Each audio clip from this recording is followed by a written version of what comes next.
Hi friends, ఎలా ఉన్నారు? అందరికీ వందనాలు. మేమైతే దేవుని కృప వలన చాలా బాగున్నాము. ఈరోజు లంచ్ చూద్దామండి. వేడి వేడి పొగలొచ్చే రైస్ అండి, బెండకాయ పులుసు అండి, ఇంకా బెండకాయ పల్లీ కారం చేశానండి. చాలా టేస్టీగా వచ్చింది. చిన్న మాట, మేలు చేయువాడు దేవుని సంబంధి, కీడు చేయువాడు దేవుని చూచినవాడు కాడు. చూడండి, మన జీవితంలో ఎవరిని అనుసరించాలి, ఏ పనులను అనుసరించాలి అన్నది చాలా ఇంపార్టెంట్ విషయం అని ఈ వచనం చెబుతుంది. కీడు చేయవద్దు అని హెచ్చరిస్తుంది. చెడు అనేది చాలా ఆకర్షణీయంగా కనిపిస్తుంది. లోకం ఇచ్చే లాభాలు, పేరు, అధికారం, స్వార్థం ఇవన్నీ మనలను చెడు మార్గంలోకి లాగుతాయి. కానీ ఈ వచనం స్పష్టంగా చెబుతుంది, చెడుని అనుసరించడం అంటే దేవుని నుండి దూరం అవటమే.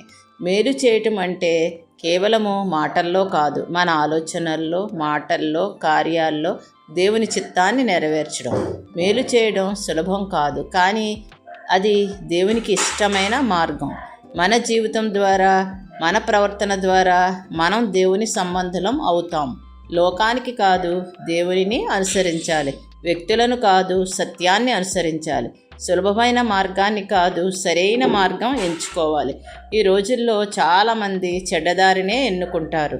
కానీ దేవుని పిల్లలైన మనము మేలు చేసేవారముగా ఉండాలి.